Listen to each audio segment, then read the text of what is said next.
Era martes, 8:12 de la mañana. El café en su termo aún humeaba cuando Clara entró al vagón del tren rumbo a la oficina. Como cada día, evitaba el contacto visual, los murmullos, las miradas. Sabía lo que venía. Taffy Just, susurró una mujer al oído de otra. Siempre se sienta sola. Clara fingió no escuchar. Ajustó los auriculares, aunque no había música. Solo necesitaba la barrera. Sabía que su presencia incomodaba. No por lo que hacía, sino por lo que era. Una mujer negra, con voz suave, ropa discreta y la costumbre de no reclamar. Ese día, algo dentro de ella ya estaba cansado. No de los otros, de sí misma, de aguantarse, de excusarlos, de decirse que no valía la pena confrontar. Al llegar al edificio de la firma jurídica donde trabajaba como archivista, respiró hondo. Se colocó su credencial. Entró. Sonrisas superficiales. Saludos mecánicos. Nadie notó su nuevo corte de cabello. Nadie notó su mirada distinta. A las 10:17, un correo de su jefe. Por favor, ordenar los expedientes del juicio Rivera vs. Ortega. Prioridad máxima. Clara bajó al archivo. Ordenó carpetas por hora. Mientras lo hacía, escuchó a través del vidrio a dos compañeros hablar. No sabían que el sonido se filtraba. Ella nunca se queja, ni se entera de nada. Sí, es práctica. Pero, ¿sabes que el otro día la vieron en una tienda de lujo? Casi la confunden con personal de limpieza. Ambos rieron. Clara apretó los dientes. No por las palabras, por lo que significaban una constante. Recordó la entrevista de trabajo, cuando el reclutador le preguntó si podía manejar bien el estrés. O la vez que un cliente la confundió con una becaria y le pidió café. Recordó la reunión del mes pasado, cuando presentó una propuesta para mejorar la clasificación de archivos y su jefa respondió: «Buena idea. ¿Es tuya?». Clara siempre respondía con una sonrisa. Con silencio. Con resignación. Pero algo dentro de ella cambió esa mañana. Esa mezcla de humillaciones mínimas, acumuladas como gotas sobre piedra, había tallado un hueco que ya no podía llenar con excusas. Volvió a su escritorio. Abrió un documento en blanco. Empezó a escribir. Mi nombre es Clara Mendoza. Tengo 34 años. Trabajo en este bufete desde hace 7. He sido ignorada, invisibilizada, subestimada. He soportado bromas, suposiciones, silencios incómodos, microrracismos. Y estoy cansada. Guardó el archivo. No lo envió. Aún no. A la hora del almuerzo, bajó al patio. Se sentó sola, como siempre. Pero esta vez no bajó la cabeza. Miró a los ojos al grupo de compañeros que evitaban su mesa. Ninguno devolvió la mirada. Esa noche, al llegar a casa, Clara encendió una vela. Era un ritual. Luz suave. Música instrumental. Un cuaderno abierto. Pero esta vez, no escribió poesía como solía hacer. Escribió su historia. Desde niña. Desde la vez que le dijeron que no podía ser la protagonista de la obra escolar porque su piel no encajaba con el personaje. Desde la vez que, en la facultad, un profesor la felicitó por hablar tan bien. Página tras página, Clara volcó todo. Las veces que tuvo que justificar su presencia. Las veces que fue la única. Las veces que tragó comentarios sin mala intención. Las veces que se dijo a sí misma: no hagas olas. Terminó a las 3:12 de la madrugada. Su mano temblaba. Sus ojos estaban hinchados. Pero su pecho, por primera vez en años, se sentía liviano. Al día siguiente, volvió al trabajo. Imprimió el documento. Lo dejó en el escritorio de recursos humanos con una nota, para leer con atención. Por respeto, no por cortesía. Y volvió a su puesto como si nada. Como si no acabara de encender una mecha. A las 3:45, la llamaron. «Queremos hablar de lo que escribiste». Pero Clara sonrió por dentro. Porque por primera vez, no la llamaban para ordenar papeles. La llamaban para escucharla. Y eso, aunque fuera el primer paso, ya era una victoria. La sala de recursos humanos estaba fría. Clara se sentó frente a una mesa con 3 personas. La coordinadora de personal, un abogado interno y alguien que no conocía, con cara de neutralidad corporativa. Había llevado su cuaderno, cerrado, como escudo. Leímos tu documento, dijo la coordinadora. Queremos agradecerte por expresarte con franqueza. Clara no respondió.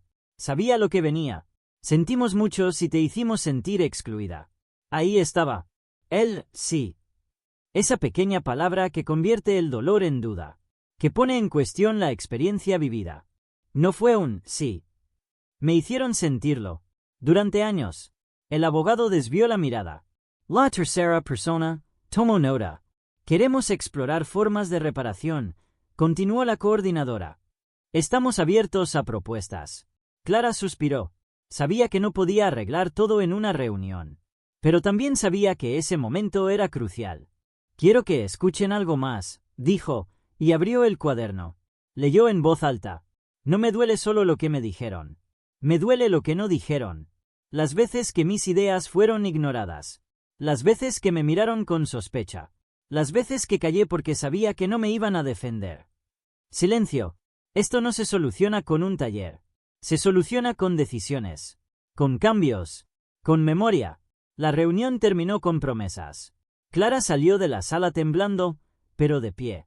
Había dicho lo que llevaba dentro desde hacía demasiado. Volvió a su escritorio. Revisó correos. Nadie comentó nada. Pero al pasar por el pasillo, escuchó susurros. Gente que hablaba de ella. Un compañero la miró con lástima. Otro evitó saludarla. Por la tarde, recibió un correo de una colega. Gracias por lo que hiciste. Nunca me animé a decirlo, pero también lo viví. Si necesitas apoyo, contá conmigo. Clara respondió con una línea. No estamos solas. Esa noche, al llegar a casa, no encendió la vela. Se sentó en la oscuridad. Pensó en todo lo que había callado. En cómo ese silencio la había corroído por dentro. Recordó la vez que en la universidad un profesor le sugirió cambiar su apellido en el CV para facilitar entrevistas. O cuando, en su primer trabajo, le preguntaron si tenía acento porque parecía extranjera. Recordó también lo que no vivió. Abrazos sinceros, confianza automática, pertenencia. Y entendió que su historia no era solo suya. Al día siguiente, recibió una invitación del área de comunicación interna. Querían que participara en una serie de entrevistas sobre diversidad. Dudó. ¿Querían mostrarla como ejemplo o como escudo? Decidió ir, pero con condiciones. Que le dejaran hablar sin edición. Que otros compañeros pudieran sumar sus testimonios. Que no fuera una campaña vacía. Aceptaron. Grabó la entrevista en una sala austera. Luces suaves. Preguntas simples. ¿Qué sentís hoy? Alivio, respondió. Y rabia también. Pero, sobre todo, fuerza. ¿Qué cambió? Yo. Y eso cambia todo. La entrevista fue publicada en la intranet de la empresa. Algunos empleados la felicitaron. Otros la ignoraron. Pero una ola se empezó a mover. Más personas comenzaron a hablar. A compartir anécdotas. A cuestionar normas internas.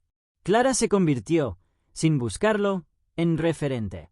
Y eso la asustó, pero también la hizo sentir acompañada.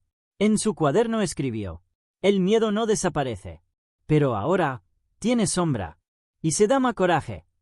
Era solo el comienzo, pero por primera vez lo vivía con la voz abierta y los ojos en alto. Una semana después de la entrevista publicada, Clara recibió una notificación inesperada. Una reunión urgente con la directora general del bufete. No era habitual. Nunca antes la habían convocado a ese nivel. Llegó puntual. Entró a una oficina amplia, con paredes de vidrio esmerilado. La directora, una mujer de traje oscuro y sonrisa tensa, la esperaba de pie. Clara, toma asiento. La conversación fue directa. Recibimos quejas de algunos empleados. Dicen que tus declaraciones generaron incomodidad. Que te has vuelto demasiado visible. Clara parpadeó. El corazón le latía rápido. ¿Incomodidad por contar la verdad? Dicen que estás polarizando el ambiente. ¿Y qué pasa cuando el ambiente ya viene polarizado desde antes, pero en silencio? Silencio. La directora apoyó ambas manos en la mesa. No queremos censurarte, pero te pedimos moderación. Que elijas mejor los espacios. Que mantengas el clima laboral. Clara entendió. No era una sugerencia. Era una advertencia disfrazada de diálogo. ¿Sabe lo que me molesta? dijo con voz serena. Que se preocupen por el clima ahora, cuando muchos llevamos años respirando aire viciado. La reunión terminó sin acuerdo. Clara salió con un nudo en el estómago. ¿La estaban invitando a callar? Esa misma tarde, notó que algo había cambiado. Compañeros que antes le hablaban, ahora la evitaban. Reuniones donde antes la incluían, ahora no la convocaban. Una colega le confesó en voz baja. Están diciendo que estás buscando protagonismo. Que estás haciendo esto por ambición. Clara tragó saliva. No le sorprendía. Era el precio. Pero dolía. Por la noche, en su casa, revisó su cuaderno. Quiso escribir. Pero solo pudo trazar una línea recta. Firme, como una cicatriz. Encendió la televisión. En un canal local hablaban de diversidad en empresas. Mencionaron su caso sin nombrarla. Una empleada que denuncia microrracismos y divide a sus colegas. Clara apagó el televisor. Sintió rabia y miedo, pero también algo más, claridad. Al día siguiente, presentó una nota formal a Recursos Humanos. Denunciaba acoso laboral por represalias. Detalló fechas, nombres, frases. Y adjuntó copias de correos. Sabía que era un movimiento arriesgado, pero no podía permitir que su voz fuera desarmada. Mientras tanto, su historia se filtró fuera del bufete. Un blog especializado en derechos laborales la contactó. Querían contar su historia. Ella dudó, pero aceptó, con una condición, que también hablaran otras personas. No era solo ella. La publicación fue un éxito. Titular: Lo que no se dice en las oficinas, racismo silencioso y sus costos humanos. El texto incluía testimonios de empleados de distintas empresas. Clara era solo una entre muchas. Y eso la alivió. El artículo circuló. Pronto, otras firmas comenzaron a revisar protocolos. Se organizaron webinars. Se abrió un debate real. Clara fue invitada a uno. Esta vez, no como víctima, como panelista. Pero en su trabajo, la tensión aumentó. Un día, su jefa le asignó tareas fuera de su rol habitual. Otra jornada, le negaron acceso a un sistema sin explicación. Clara documentó todo. Hasta que un viernes recibió un correo. Tu contrato no será renovado. Gracias por tus servicios. No había motivo. No había argumento. Solo una decisión. Clara se quedó en silencio, leyendo la pantalla. No lloró. No gritó. Solo respiró hondo.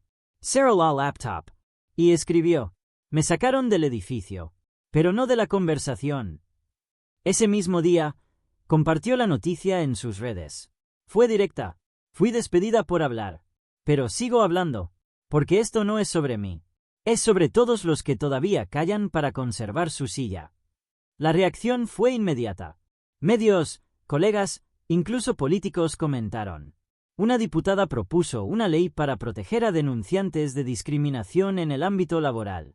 Clara no lo había planeado, pero había encendido algo que ya no se podía apagar. Esa noche, en su cuaderno escribió: No quería protagonismo. Quería justicia. Pero si mi historia incomoda, entonces es exactamente la historia que debía ser contada.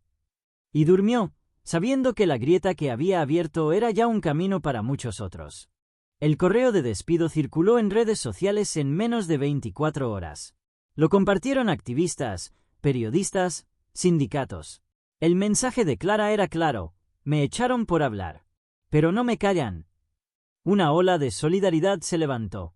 Antiguos empleados del bufete comenzaron a contar sus propias historias. Casos enterrados bajo silencio, miedo o convenios de confidencialidad. La firma, que antes era sinónimo de prestigio, ahora estaba en el centro de una tormenta. Un medio nacional la contactó para una entrevista en horario central. Clara lo pensó. No quería convertirse en espectáculo, pero sabía que era una oportunidad para visibilizar lo estructural. Frente a la cámara, con la voz serena, dijo: No me molesta haber perdido el trabajo. Me molesta que haya costado tanto decir lo que viví. Y que la respuesta fuera el castigo. La entrevista fue tendencia. No por morbo. Por resonancia. Porque lo que ella contaba no era ajeno a miles de trabajadores que, como ella, habían aprendido a sobrevivir en espacios que no los reconocían. Una organización de derechos humanos la contactó. Querían ofrecerle respaldo legal y convertir su caso en una acción colectiva. Tu historia puede ser jurisprudencia, le dijeron. Mi historia tiene nombre, respondió. Y tiene muchas voces más. Mientras tanto, en el Congreso, la diputada que había leído su publicación presentó el anteproyecto de ley. Lo llamaron Ley Mendoza, en su honor. El proyecto incluía 3 puntos claves: protección a denunciantes, protocolos obligatorios de diversidad en entornos laborales y sanciones a empresas con antecedentes de discriminación sistemática. Clara fue invitada a participar del debate en comisión. Llegó al edificio con paso firme. Esta vez, con zapatos bajos, sin maquillaje, con el cuaderno en la mano. No vengo a hablar como víctima, dijo ante los legisladores. Vengo como testigo, y como constructora de un cambio que ya empezó, aunque ustedes recién lo estén viendo ahora. Uno de los diputados le preguntó, ¿qué espera lograr con esta ley? Clara lo miró a los ojos. Que nadie más tenga que elegir entre su voz y su trabajo. La frase se volvió titular. Se imprimió en carteles. Se repitió en pasillos. Pero mientras el mundo la celebraba, Clara enfrentaba días difíciles. Cuentas por pagar. Inseguridad laboral. Amigos que se alejaban por incomodidad. Silencios que pesaban más que insultos. Un día recibió una llamada de una antigua colega. Habían abierto una vacante en una organización sin fines de lucro que trabajaba con inclusión laboral. La recomendó sin que ella lo supiera. Creemos que podrías liderar un equipo. Necesitamos alguien con tu experiencia. Y tu coraje. Clara aceptó. No por necesidad, por convicción. El primer día, al llegar a su nueva oficina, fue recibida con un aplauso. No por lo que había vivido, por lo que había hecho con eso. Esa noche, escribió en su cuaderno. Me echaron por hablar. Hoy me contratan para escuchar. Porque la voz, cuando no se vende, se multiplica. Mientras tanto, la firma que la despidió enfrentaba una investigación formal. Varios contratos fueron suspendidos. Clientes exigían explicaciones. Directivos renunciaron. El bufete publicó un comunicado. Revisaremos nuestra política de inclusión. Demasiado tarde. El daño ya estaba hecho. O mejor dicho, el cambio ya estaba en marcha. Clara fue invitada a dar charlas en universidades, empresas, sindicatos. Nunca aceptaba todo. Elegía bien. Prefería espacios donde se pudiera construir, no solo mostrar. En una de esas charlas, una joven se le acercó. ¿No te dio miedo? Clara respondió. Claro que sí. Pero aprendí que el miedo también se cansa. Y cuando se cansa, deja pasar la valentía. La joven sonrió. Y se quedó sentada, escribiendo en su cuaderno. Clara Lamoureux. Se reconoció. Esa noche, en su propio cuaderno, escribió. No soy ejemplo. Soy consecuencia. De un sistema que cayó demasiado. Y de una verdad que ya no quiere esconderse. Y supo que lo que venía, aún sin saber cómo, ya no la encontraría sola. Clara se despertó antes del amanecer. La ciudad aún dormía. Desde su ventana, veía las primeras luces de la calle encenderse. Tomó una taza de café y la sostuvo sin beber. No por distracción, por costumbre. Desde que empezó en su nuevo trabajo, cada día traía algo distinto. Pero esa mañana, no había reuniones, ni correos, ni entrevistas. Era sábado, y el silencio le permitió escucharse. Se miró al espejo largo del pasillo. Llevaba meses sin hacerlo con atención. Se vio distinta, no por fuera, por dentro. Sus ojos ya no tenían ese brillo apagado de quien se esfuerza por no molestar. Ahora había algo más, firmeza. Recordó cómo había comenzado todo. Un comentario. Un gesto. Un correo. Pero la raíz era más profunda. Era una historia de años. De generación en generación. Su madre también había callado mucho tiempo. Ese fin de semana, Clara la visitó. Vivía en el mismo barrio donde creció. Al llegar, su madre le preparó té de hierbas. La casa tenía ese olor a madera vieja y ropa limpia. Vi tu entrevista en la tele, dijo su madre. No sabía que había sufrido tanto. Clara bajó la mirada. Yo tampoco sabía cuánto, hasta que lo escribí. Me siento orgullosa, pero también triste, porque me enseñaron a callar. Y quizás yo también te lo enseñé a vos. Was heißt lo que pudiste? Why vos hiciste lo que yo no me animé. Se abrazaron. Largo. Fuerte. Como si algo se cerrara. Oh, tal vez se abriera. Esa noche, Clara hojeó un álbum viejo. Fotos de su infancia. Su primer uniforme escolar. Su diploma universitario. Recordó cómo había dudado tantas veces de su valor. Cómo sentía que debía probar más. Esforzarse más. Ser impecable. Para compensar lo que otros no perdonaban. Su existencia.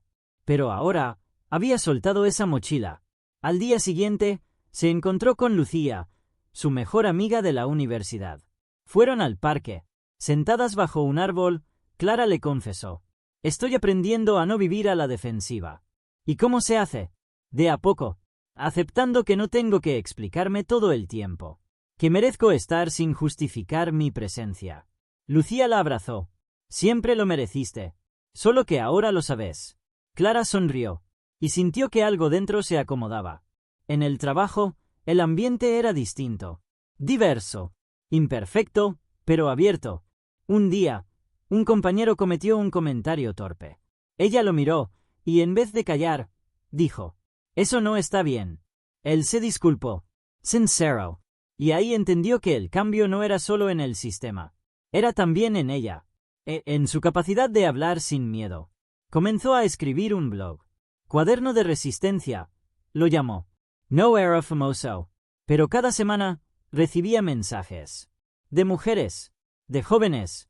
De personas que, como ella, habían crecido creyendo que tenían que encajar.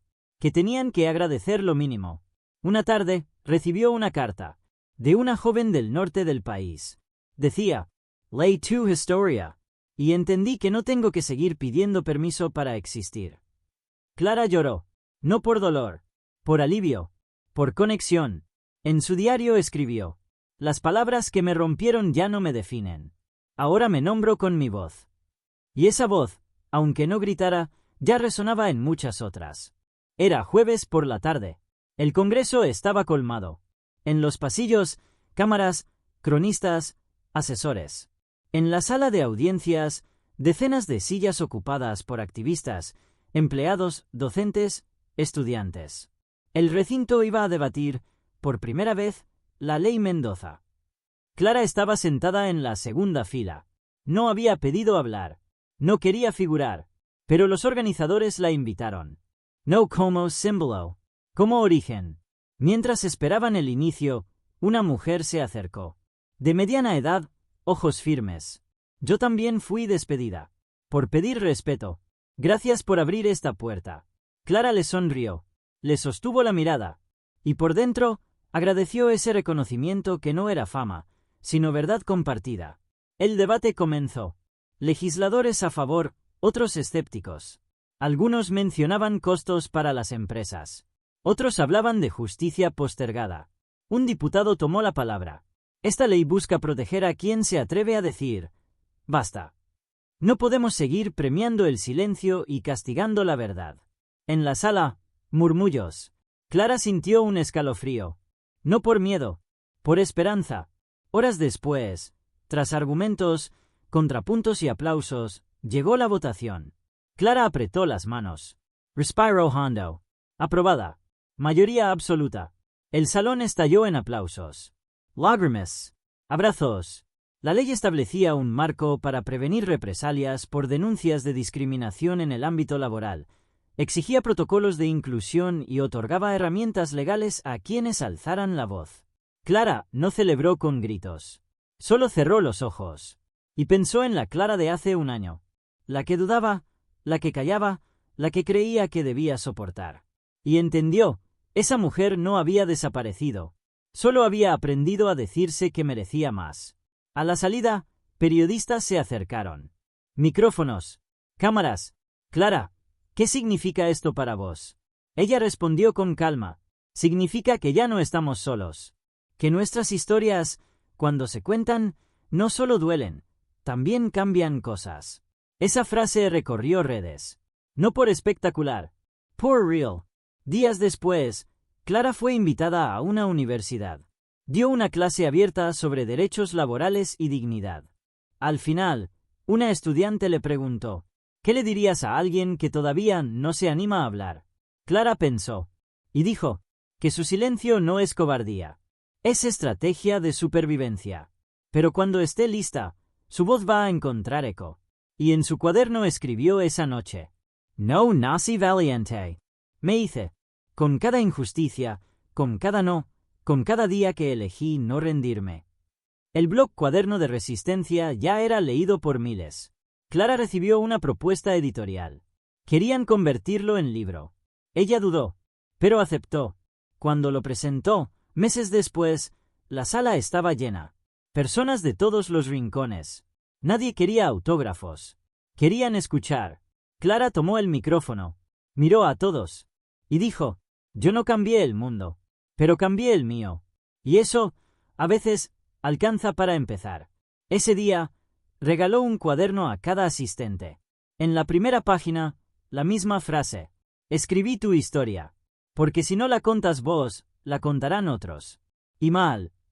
Caminó de regreso a casa bajo la lluvia, sin paraguas, sonriendo, porque esa lluvia no era castigo, era limpieza, y supo que su historia no era el fin de algo. Era apenas el comienzo.